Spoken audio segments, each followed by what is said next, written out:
Hi, my name is JJ, and I've been coming to Davisville as long as I can remember. We were going through a bunch of old books that Kim found in the basement, and one of them had her journal, and you might edit this out.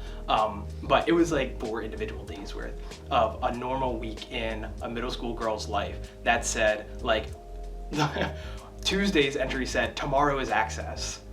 Wednesday's entry said, access, in big bold letters at the top of the page. And then Thursday's entry was about what happened at access.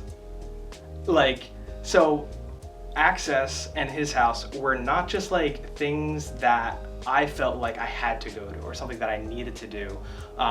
They were really what it felt like my week was like building up towards. It was an event that my friends were at, that was fun, and that we were all kind of there for a common purpose. It wasn't just the activities and the fun, although that was a huge part of it at that age, and the relationships.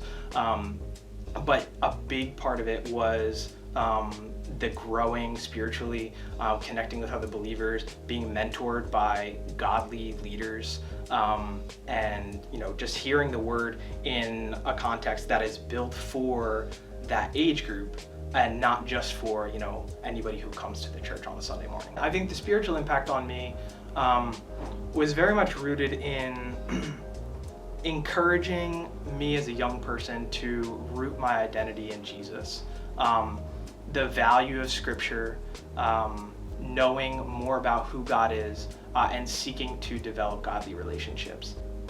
Youth ministry didn't answer all of my questions. It didn't solve all of my problems, but it gave me the foundation and I think some of the skills and resources and mentorship that was valuable for continuing off into a world that is hostile towards our faith. Especially for people of youth group age, middle school, high school, how many environments are you in that you're surrounded by people who share your faith, that are your age, with messages that are curated for your demographic?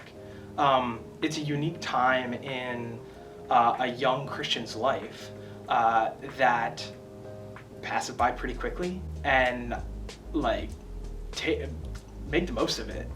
Take it for all it's worth, because it's there for you, and it will be more edifying in the long run than any worldly activity that you seek to be a minister to others in that environment, but you also need to be ministered to. And that is essentially like an equipping and like a boot camp kind of environment for young Christians. And also, I met my wife there.